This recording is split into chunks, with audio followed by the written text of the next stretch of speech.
وعلیکم السلام ورحمۃ اللہ۔ دیکھیے دونوں معنی ہو سکتے ہیں، اور دونوں یک وقت بھی زبردست معنی ہیں جو سمجھ آتا ہے کہ ایک تو نبی علیہ السلام کو بتایا جا رہا ہے کہ آپ اپنے دین کا کام جاری رکھیں، اور یعنی تین باتیں اس میں کہی گئی ہیں کہ دیکھیں ہم نے اس سے پہلے آپ کے اوپر کتنے احسانات کیے ہیں۔ آپ یتیم تھے، آپ کو کتنا زبردست ماحول دیا، وہاں پر پرورش ہوئی، آپ کی ٹھکانہ دیا اللہ تعالیٰ نے آپ کو، اور آپ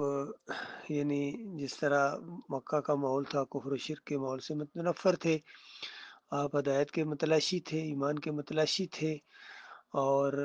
ظاہری بات ہے اگر اللہ رہنمائی نہ کرتا تو ظاہری بات ہے کیسے سیدھا راستہ ملتا۔ تو مالک نے آپ کو سیدھا راستہ دکھایا، بالکل حق اور باطل کی پہچان، پھر کتاب قرآن جیسی کتاب نازل فرمائی، اور پھر مالی طور پر بھی کمزور تھے تو اللہ تعالیٰ نے کیسا زبردست انتظام کیا۔ خدیجہ رضی اللہ تعالیٰ عنہ جو اس مکہ کی سب سے بڑی گویا تاجرہ تھی، بہت ہی امیر خاتون تھی، اور وہ بھی یہ نہیں کہ انہوں نے نبی علیہ السلام نے کچھ خواہش کا اظہار کیا کہ میں، بلکہ وہاں سے آیا، اللہ نے احسان پر احسان کیے تاکہ ایک مردانگی جو عزت نفس ہوتی ہے وہ بھی قائم رہے۔ تو اس انداز سے تینوں جو بڑی بڑی باتیں ہوتی ہیں اس کا ذکر کرنے کے بعد اللہ تعالیٰ نے کہا کہ بس آپ کے اوپر تو خصوصی شفقت ہے مالک کی،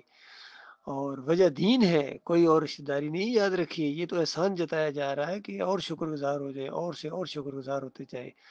اب ان ساری چیزوں کے نتیجے میں ایک تو غریبوں، مسکینوں اور یتیموں کے اوپر بہت ہی زیادہ شفقت کرنی ہے۔ دیکھیں یہ اللہ کا احسان ہے کہ مالک اپنے نبی کو یہ حکم دے رہا ہے،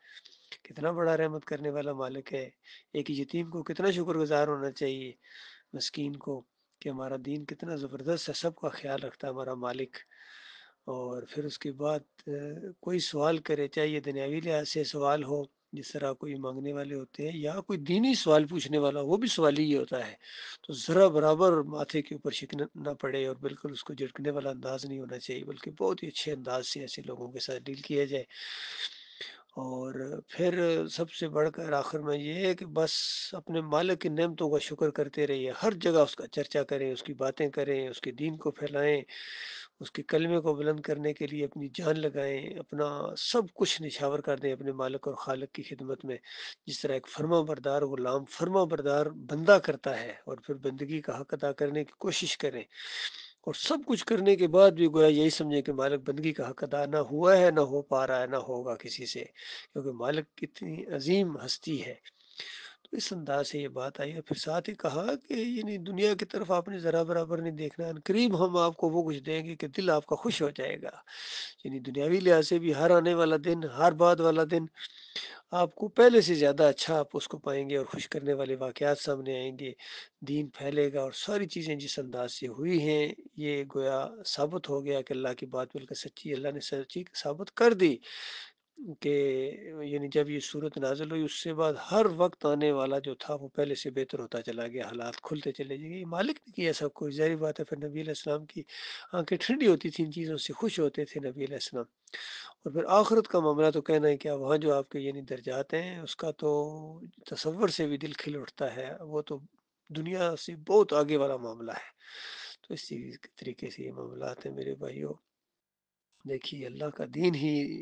صحیح معنوں میں بندے کو عزت دیتا ہے، اور اگر کسی کو سچی عزت چاہیے، سچی خوشیاں چاہیے، تو اپنے مالک اور خالق کے ساتھ چمٹ جائے، یعنی اللہ کے دین کے ساتھ چمٹ جائے، اور یہ دنیا میں جہاد کرے، نبی علیہ السلام کا اسوہ اپنائے۔ یہ صرف باتوں سے نہیں ہوگا کہ بس محبت کے دعوے نہیں، عملی طور پر میدان میں آئے، ہم اس نبی صلی اللہ علیہ وآلہ وسلم کی امتی ہیں،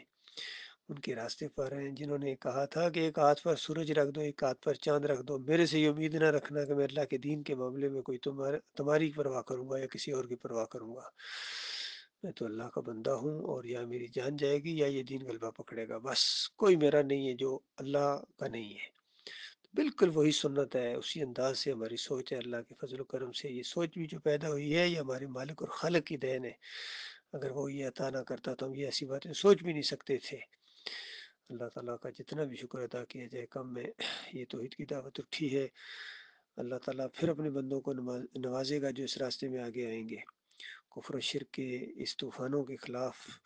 آپ نے اٹھنا ہے، اس اندھیروں میں، آندھیوں میں یہ ایمان کی شمع روشن ہوئی ہے، اس کو برابر قائم رکھنا ہے،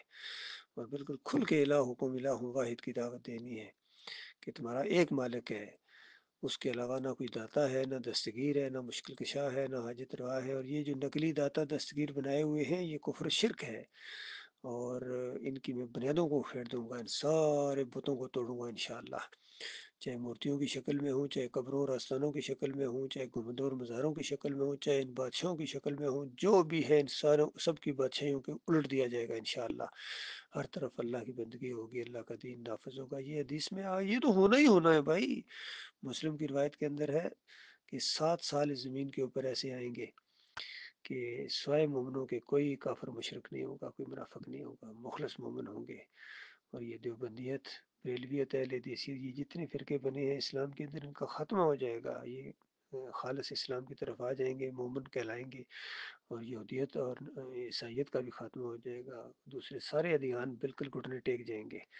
یا تو اسلام قبول کریں گے یا چھوٹے بن کے رہیں گے، اور اسلام کا غلبہ ہوگا، ہر گھر ہر جھونپڑی کے اندر ہر ٹینٹ کے اندر اسلام داخل ہوگا، چاہے اس کی عزت کے ساتھ چاہے اس کو ذلیل کر کے، یعنی عزت کے ساتھ یہ کہ وہ مومن ہو جائیں گے ان کو عزت ملے گی، اور ایمان نہیں لائیں گے تو پھر جزیہ بن کے چھوٹے بن کے ذلیل بن کے رہیں گے، اور ان کے ایک جھونپڑی کے اندر بھی دین کا غلبہ ہوگا، یہ سب کچھ ہونا ہے، اللہ تعالیٰ غور و فکر کرنے کی توفیق عطا فرمائے۔